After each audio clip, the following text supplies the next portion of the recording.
Exploring Science in the Sea. Jamaica Bay, on the southern edge of Long Island, is getting a little rough around the edges. Changes in the salt marshes around the bay have left them more vulnerable to erosion. That could expose the land behind them to more flooding as sea level gets higher. And it could damage the habitat of hundreds of species of birds, fish, and other creatures that live in and around the bay. Researchers recently studied core samples from 2 marshes along the bay. The cores contained sediments deposited over the last 350 years.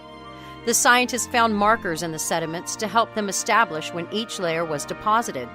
The amount of charcoal in the sediments went up in the 1800s, for example, as a result of the Industrial Revolution.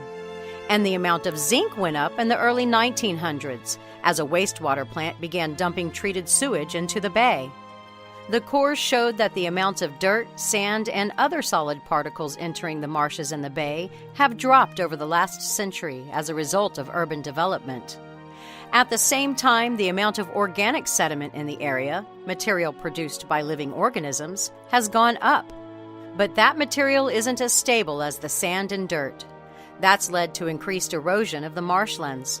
The marshes provide a buffer against tropical storms, so the erosion could intensify their damage. And the marsh sediments contain high levels of zinc and lead from earlier eras, which could pollute the water, making Jamaica Bay even rougher. Science in the Sea is a production of the University of Texas Marine Science Institute. We're on the web at scienceinthesea.org.